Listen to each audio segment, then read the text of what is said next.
Tuiuti, tudo bem com vocês? Professor Wagner Chaves de Geografia trazendo mais uma aula, dessa vez uma aula um pouco diferente, pessoal. A gente vai retomar algumas coisas que nós vimos sobre relevo brasileiro, só que agora eu quero trazer a localização e os aspectos dessa forma de relevo. Porque às vezes eu falo, esse relevo tem essa forma, e vocês não compreendem muito, ou está localizado em tal lugar, e vocês não têm essa noção espacial. Então, dessa vez, um mapa bem ilustrado da onde que está essa localização e uma imagem bem representativa dela. Beleza? Vem comigo então. Bom, pessoal, toda aula então vai seguir esse formato. Tem um mapa do Brasil, nós temos um quadradinho ali vermelho indicando a localização de ocorrência dessa forma de relevo e uma ilustração desse relevo.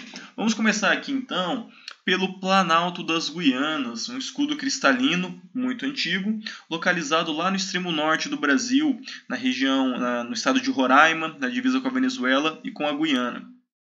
Bom, pessoal, é nesse local que nós temos os pontos de maior altitude do Brasil, que chegam próximos ali dos 3.000 metros, 2.900, 2.800 metros.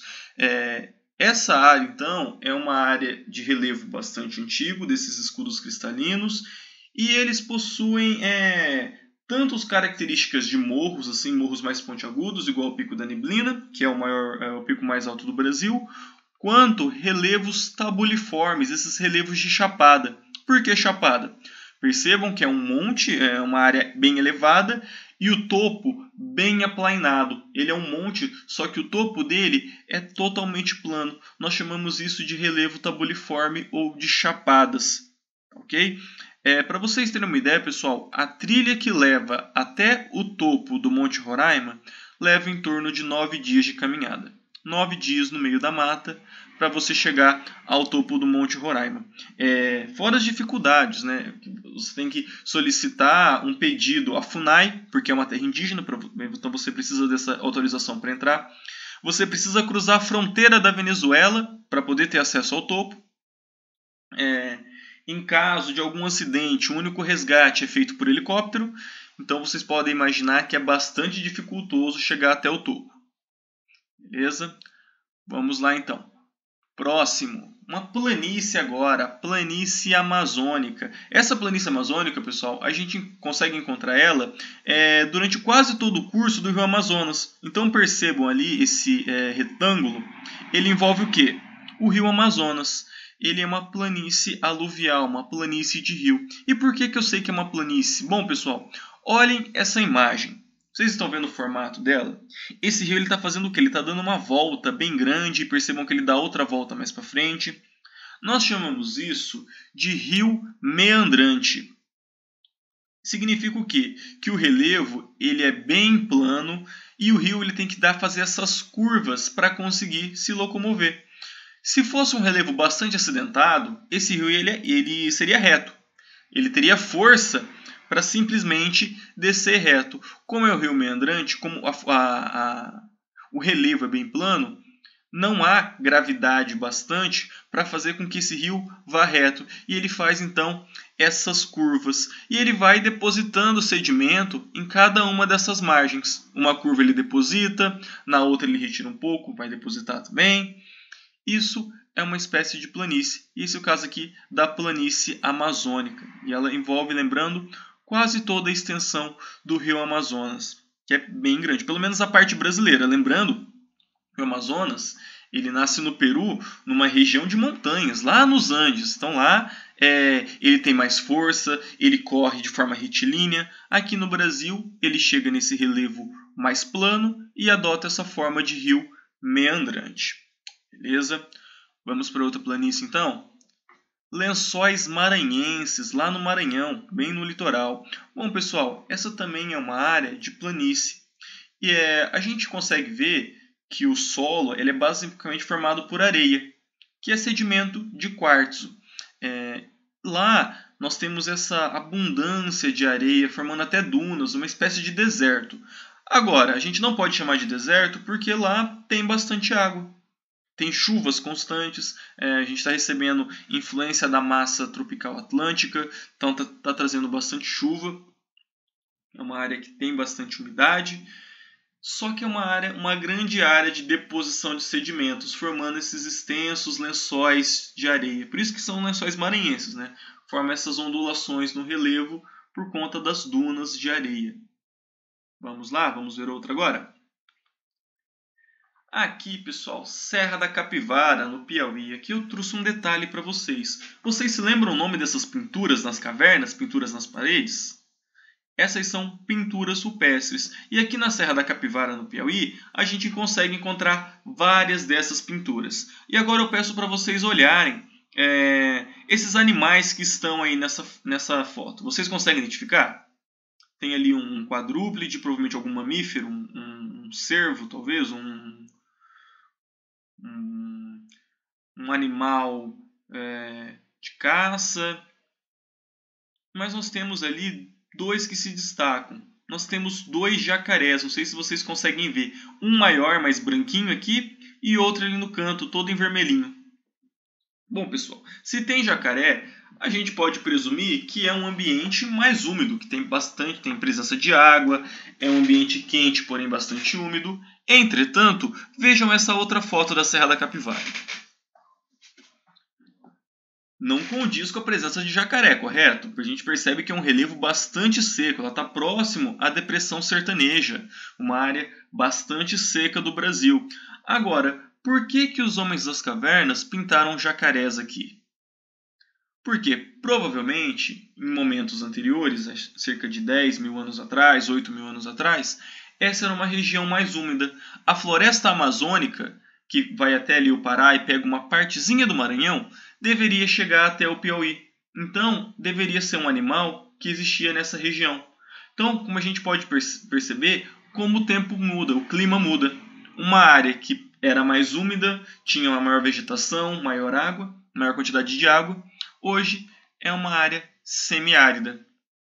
Beleza? E continuando falando de semiaridez, vamos falar agora da depressão sertaneja, o chamado polígono das secas, lá no Nordeste. Bom, pessoal, vocês sabem o que é depressão, não é? Depressão é um relevo rebaixado, e ele pode ser tanto em relação ao mar, e nós chamamos isso de depressão absoluta, ou em relação ao relevo circunvizinho, nós chamamos de depressão relativa. Aqui nós temos o caso de uma depressão relativa. Nós temos ali o Planalto da Borborema, uma área mais alta, e esse planalto ele barra a umidade que vem do Oceano Atlântico e que vai distribuir chuva para o Nordeste brasileiro, e ele faz com que nós temos então a Zona da Mata, que é uma área que tem bastante chuva no Nordeste, bem próximo ao litoral, e essa área seca assim que você passa o Planalto da Borborema aqui na Depressão Sertaneja. Então, aqui é o relevo influenciando no clima. Por conta desse relevo mais alto, essa área rebaixada da Depressão Sertaneja, ela sofre com a escassez de chuva. Então aqui a gente tem índices de pluviosidade, índices de chuva, extremamente baixos. Tá? Vamos para mais uma forma então? Escudos cristalinos do Atlântico. Bom, pessoal, a gente viu que uma das formas de estrutura do relevo do Brasil são os escudos cristalinos. E o melhor exemplo que eu posso dar é a Serra do Mar, que envolve tanto aqui no Paraná, para quem já foi na praia e teve que passar a Serra da Graciosa, para quem foi nas praias de Santos e passou pela Rodovia dos Tamoios, ou para quem visitou a cidade do Rio de Janeiro e tem aquele relevo bastante acidentado. Isso é o escudo cristalino atlântico. Então aqui tem uma foto do Pico Dedo de Deus, lá no estado do Rio de Janeiro. O estado do Rio de Janeiro que tem esse relevo acidentado em praticamente toda a extensão do estado. E também a própria cidade do Rio de Janeiro. Inclusive que ela é a paisagem do Rio de Janeiro ela é um patrimônio da Unesco por conta dessas formas das rochas. E isso ocorre por quê? Por conta desse escudo cristalino. O escudo cristalino do Atlântico. Beleza? Vamos para outra forma então e outra região. Minas Gerais agora, pessoal, falando do quadrilátero ferrífero. Aqui eu tenho a foto da cidade de Ouro Preto, em Minas Gerais, e observe, nós temos a cidade e atrás o quê? Bastante morros. Então, esse relevo se assemelha bastante também à cidade do Rio de Janeiro, embora os morros aqui sejam... O terreno é mais acidentado, os morros eles são menos... tem uma qualidade cênica um pouco inferior. Entretanto, o relevo se parece bastante, com bastante morros. E essa área, pessoal, ela é muito importante para a história do Brasil. Primeiro, porque é aqui que se inicia aquele ciclo do ouro. É nessa região onde os portugueses encontram ouro pela primeira vez, aquele ouro de aluvião, aquele ouro que a gente pega do rio. Tá? E hoje ela continua sendo importante porque é daqui que nós extraímos grande parte dos minérios brasileiros, sobretudo ferro, por isso o quadrilátero ferrífero.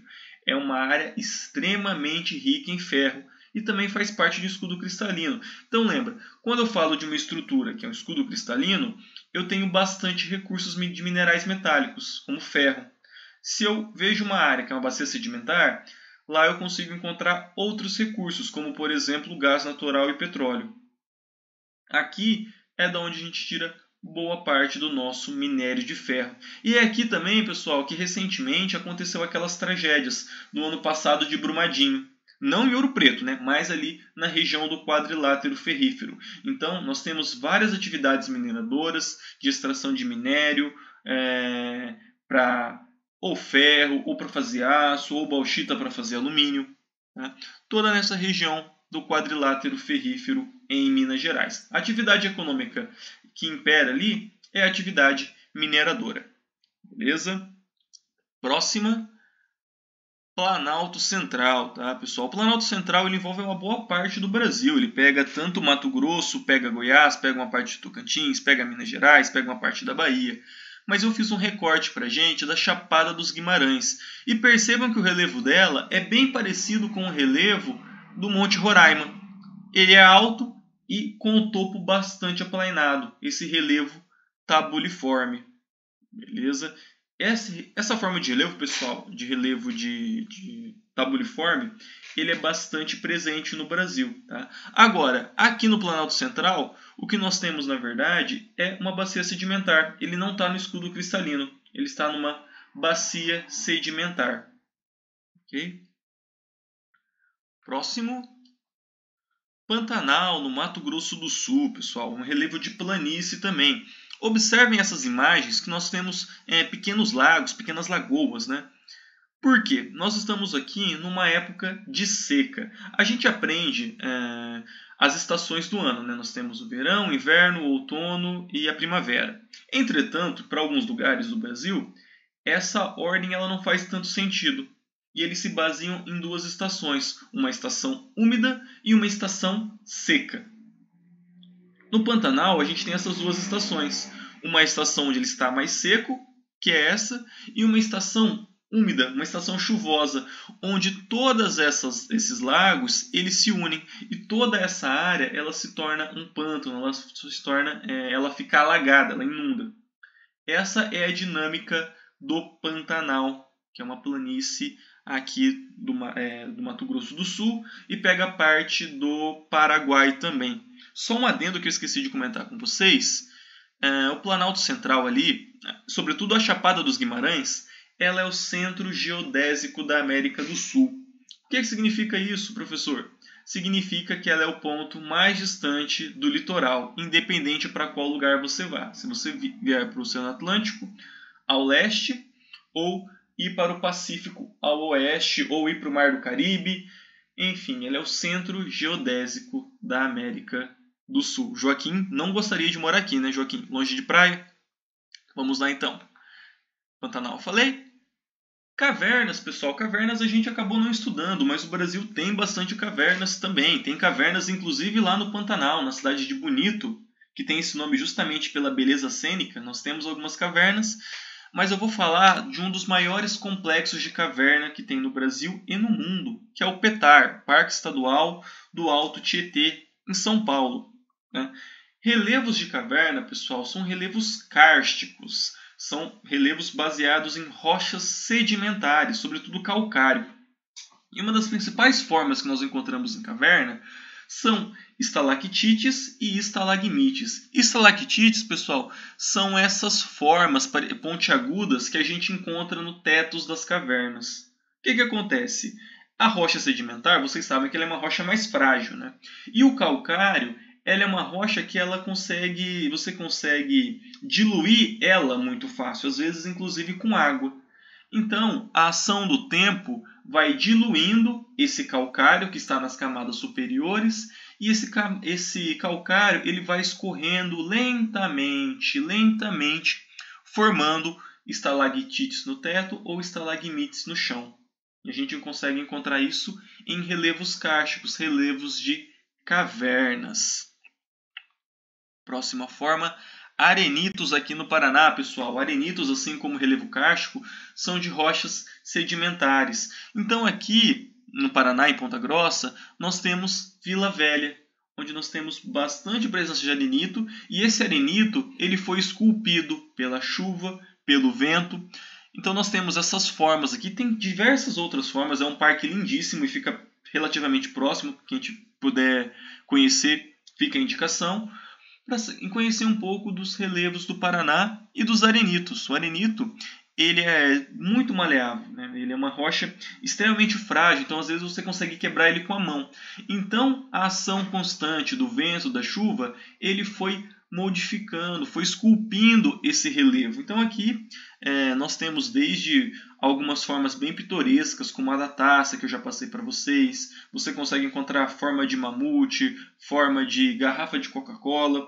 Por quê? Essa rocha ela é bem temperizada, ela sofre muito com a ação do clima e ela vai modificando, esculpindo este relevo. Tá? Vamos ver mais uma então? Cânions, pessoal, aparatos da Serra do Mar, na divisa entre Santa Catarina e Rio Grande do Sul. Essa foto aqui, pessoal, e a última da nossa aula de hoje, é do cânion Itambezinho, que fica entre Rio Grande do Sul e a Santa Catarina. Isso, pessoal, é bastante interessante, porque ele é um relevo formado a partir de derramamento de lava. Entretanto, a gente tem vulcão no Brasil? Não. A gente pode presumir que esse relevo ele é extremamente antigo, porque ele vem de uma época onde você tinha atividade vulcânica aqui no Brasil. E você gerou essa forma de relevo. Agora, eu digo uma coisa para vocês. A mesma atividade vulcânica que fez essa forma de relevo, fez também o solo que nós temos aqui no Paraná, esse solo vermelho. Um solo que a origem é uma rocha basalto, uma rocha vulcânica. Então, o mesmo evento geológico que fez os aparatos da Serra, fez também o solo que nós estamos. Agora, climas diferentes, formas de relevo diferentes, fez com que aqui se formasse solo e ali se formassem cânions. Beleza, pessoal? Eu vou ficando por aqui. Peço que vocês fiquem em casa, que vocês lavem as mãos constantemente. Qualquer dúvida é só me procurar nos canais de comunicação da Escola Tuiuti. E fica um recadinho para quem não me enviou a prova ainda. Por favor, me enviem para que eu possa fazer a correção. Um abraço e até mais.